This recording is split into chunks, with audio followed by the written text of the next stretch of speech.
It's safe to say that our keynote speaker today is a powerhouse, an Ivy League educated man, multi-talented recording artist, published author. He's been a master educator for more than 40 years. Oh my goodness, he's a philanthropist, a humanitarian. He's held audiences with the Pope. He's traveled to the White House and performed on several occasions with different administrations. Let's just face it, okay? He's a world-class everything.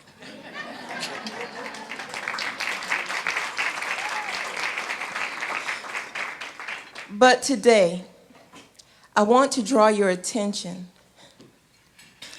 to that part of him that has spoken life to me and to others, but to me, because I'm doing the introduction.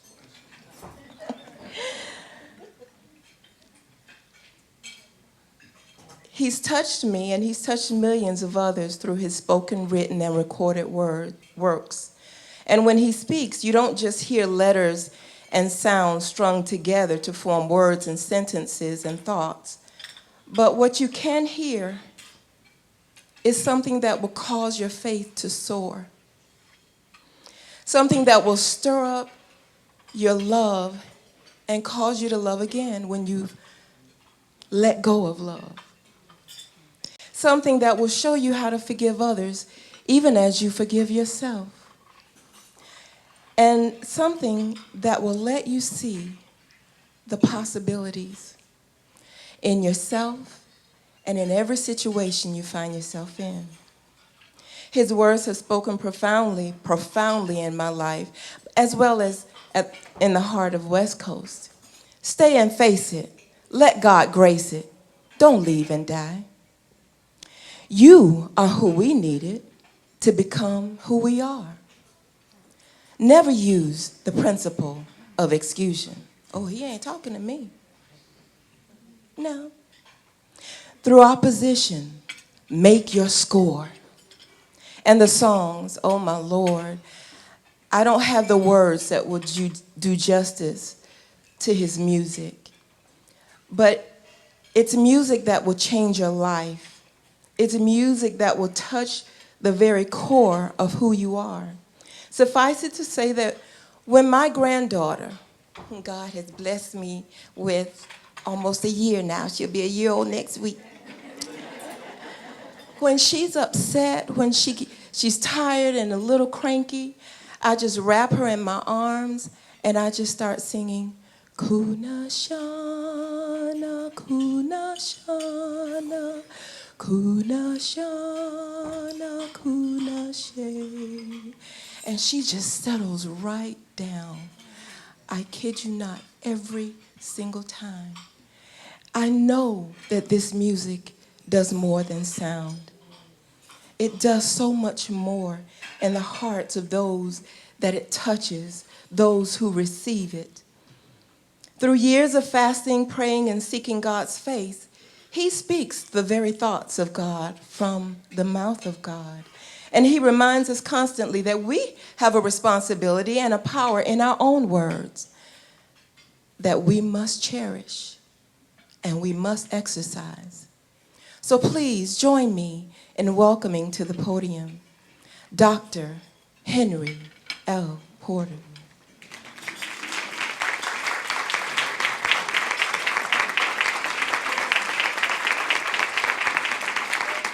Thank you, thank you. Please be seated. Thank you for inviting me to share thoughts at this great and historical occasion. Since its inception, I have shared the joy of celebrating women, to welcome and to witness the perennial beauty of your blossoming trees, and to see the unfolding of lives. You have chosen Palace Power for such a time as this, as your theme.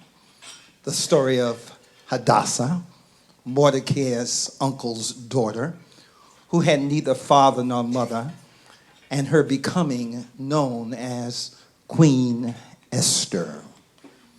Shushan the palace, palace power for such a time as this. I won't belabor our thinking for proper names and places, King Ahasuerus or Artaxerxes, but I will by description define palace. Its significance and those powers established long before Queen Esther became a woman of light. And Hadassah, an orphan under the watchful eye of her older cousin. One, the king was established. His palace was fully operational. From the palace, he ruled 127 provinces, stretching thousands and thousands of miles from India to Ethiopia. Two, the king sponsored a banquet for all of his nobles and officials. He invited all of the military officers from Persia to Media. The party lasted 180 days, a half year, and it was a tremendous display of opulent wealth of his empire, pomp, and the splendor of his majesty. Three, the palace power was unrestricted. After 180 days of celebrating decorated officers, princesses, nobles, the king gave a banquet for all of the people, from the greatest to the least, on the extensive grounds of the palace. It lasted 7 days and was held at the palace garden. The palace had a staff of interior designers and engineers who specialized in elaborate, beautiful decorations. There were white and blue curtains fastened with cords of linen and purple hanging from silver rods and marble pillars. Gold and silver couches stood on the mosaic pavement of the porphyry. Marble, mother of pearl, alabaster, turquoise, white, and black marble. And the drinks were on the house. The drinks were served in gold goblets, each of unique design, one of a kind. There was an abundance of royal wine reflecting the king's generosity. By edict of the king, no limits were placed on drinking, for the king had instructed all of the palace officials to serve each man as much as he wanted. Shushan, the palace power. Shushan, the palace is established. It is there in this setting that Mordecai advises his young cousin. There is palace power for a woman of light. God knows where he has sent you. It is called a prepared place. Not all of the people in the palace is a king, but some know how to get you to meet the king's needs. And Mordecai brought up Hadassah, that is Esther, his uncle's daughter, for she had neither father nor mother, and she was a maid that was fair and beautiful, whom Mordecai, when her father and mother were dead, took her for his own daughter. Esther had not showed her people, nor her kindred, and Mordecai had charged her not to do so. The book is called Esther. It is not called King. It is not called Shushan or Susa. It is not called Palace. Because God knows, one, where he set you has no like. And two, that those who manage the palace are connected people. They're connected from Persia to Media, from India to Ethiopia. They know how to get things done and then throw a party that runs for 180 days with no budget overruns. So when you come into that place, that palace, you must develop understanding of the learned, a new understanding for you, and quite a new understanding for a young woman who was without father or mother and raised by her cousin who served as her father. God knew Mordecai's family had been forcefully captured and carried from Jerusalem, their homeland, by the armies of Nebuchadnezzar. History did not change God's plans. After the death of her father and mother, and he took her as his own daughter, you and God know, you know that you are chosen by God. God and you know your history. It doesn't bother God that you are from where you're from and that you're an orphan or that you have a caring cousin. So if it doesn't bother God, why does it bother you? If others believe you, they must vote on God's choice by supporting the vision that's clearly laid out. With all the protections, power, police, policies, and praise, Mordecai was in a place in the palace to hear the secret plot of assassins who wanted to get rid of the king. Mordecai saved the king's life from these would-be assassins. And while on earth, we understand this. Jesus understood all the aspects of palace power. He understood the power of the kingdom. In my Father's house are many mansions. Now let's go back a few years. God, who is the ruler of all palaces, always has an ace in the hole, an advantage of a resource kept back until the proper opportunity presents itself. Now, the ace in the hole language here, I use that phrase only intended to lend human understanding, but it in no way describes or puts limitations upon the omniscient, ubiquitous, omnipotent Creator God. That night, palace, power, palace, power. That night when the king is asleep, he cannot sleep. He wakes up and he reads the book of the palace that was there. And he was reminded that there was a man that saved his life. Many of you would feel that people will never forget a person who saved their life, a person that you raised, a person that you helped. You will feel like they will never forget. Well, here's a king. The king cannot sleep.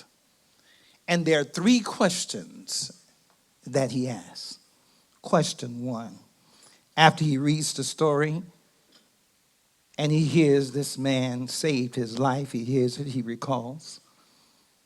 Question one, what honor and dignity has been done to Mordecai for this?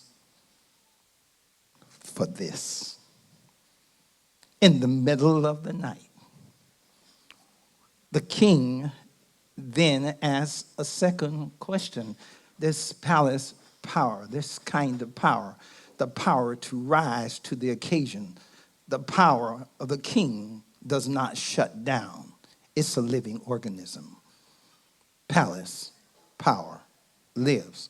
Question two, who's in the court? After he says, what honor and dignity has happened to this man? They say nothing has been done. He saved your life, and nothing has been done. Two, he asks the second question, who's in the court? What top resources and counselors are available for me to consult with to find out what I do for people like this?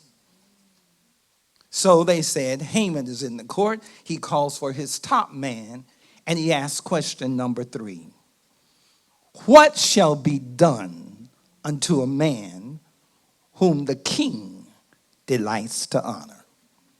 This man has just thrown a party for 180 days for his entire staff.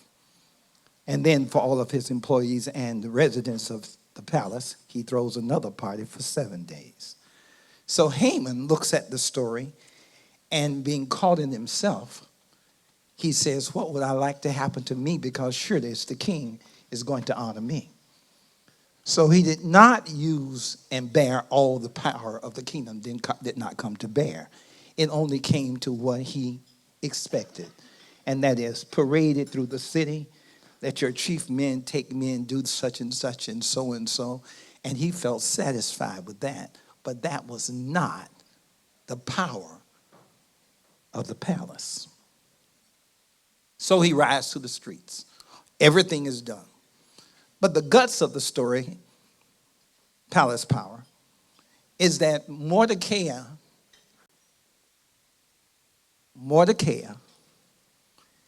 finds out that his kingdom, that the Jews, his family, are going to be destroyed. He sends a copy to Esther, who's now queen in the palace. He says there's a decree and we are going to be destroyed. He charged her, go to the king, make supplications to the king, make your request known before the king. Esther was new at palace work. Her response to her guardian was not according to the benefit she had by his being her father. You never leave those to struggle who opened the kingdom for you. You never let their lives lay in doubt, and you do not make them stress out with delay. Mordecai expected action, not explanation. So Esther's unthought reply, it wasn't thoughtful. Her reply was, all the king's servants, all the people of the provinces, everybody knows that whosoever man or woman shall come to the king in the inner court who is not called, there is one law to be put to death, except the king would stretch forth his gold scepter that they may live. And she ends her statement, but I have not been called to come in unto the king these 30 days. She's about to find out what palace power is. They told Mordecai, Esther's words, sent the message back, and he said, did I hear that come out of your mouth? You haven't seen the king in 30 days. After all I did for you, you won't serve this cause. You just say you haven't seen him in 30 days. Every time you contradict truth, you erase your progress. So Mordecai commanded and went back and say, answer Esther and tell her this. Think not that you shall escape in the king's house more than the Jews. For if you altogether hold your peace at this time, then there shall enlargement and deliverance arise to the Jews from another place. But you and your father's house shall be destroyed. And who knows whether you are come to the kingdom for such a time as this. Here, the queen meets the thought. Mordecai's words fell on the throne of Esther's heart. Esther got it. Dad, I didn't see it. Shushan the palace was already ready. We know what the palace could do. We know what the influence of the palace had. But will you use your palace power?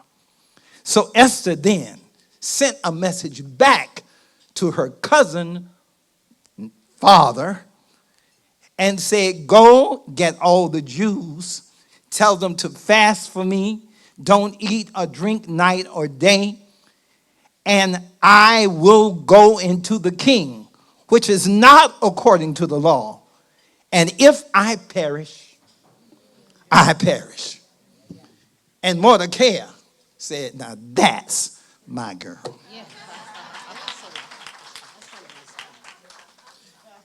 That's the girl I raised. She's coming to something, but she has not understood what she has come into. And he had to remind her, don't let a no stop you from getting your yes. He tells her, yes, you may not have been called in, but it's not because you don't have the power to go in. That's palace power. That's a woman of light. And she took her uncle's phrase, think not that you shall escape, for you were called for such a time as this. It calls for action, not just words. And she went in to the king. She went in to the king. And what did he tell her? Everything you want to the half of my kingdom, you can have, because you were not afraid to understand you are that woman of light. Waiting to be told again what you already know. She put on her best garment. She stepped in and she gave a banquet of wine. Then she asked him to come back again for the next banquet. You do not doubt and disbelieve. We know that women can talk. And we know that if you just know what to say with the power that you have, there is nothing that can't be done for the kingdom. Nothing. And Mordecai, daddy Mordecai, cousin Mordecai, asked her the kind of question she needed to be asked to lay on the throne of her heart. Is this what you do when all the power to bear the throne is with you? And she said, if I perish, I perish. You know what $25 can buy. You know what you can get for $10. You know the store to shop to. But do you know what palace power can get you? Esther gains more than any person, and the scripture says at the end the Jews had light, gladness, joy, honor. Light, gladness, joy, honor. Light, gladness, joy, honor. That's what we're doing here. Light, gladness, joy, honor. And we wanted everybody to know. Because it wasn't that the kingdom, he told us that from the very beginning. The very beginning of the whole chapter says, Shushan is a palace. It has all this power that's there. You new to the palace, but palace power is yours. And all you need to do is be reminded today, what must I do that really celebrates where I'm from, what I've done, what I've been through. And when we celebrate today, we bring light, gladness, joy. Light, gladness, joy.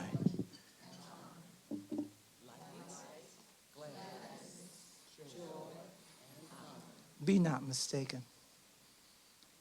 We're on full happy about you. We're on full happy. We're on full joy. We've come in a place to publicly honor you. Why? Because you are a woman of light. And the power of the palace is brought to bear on your behalf.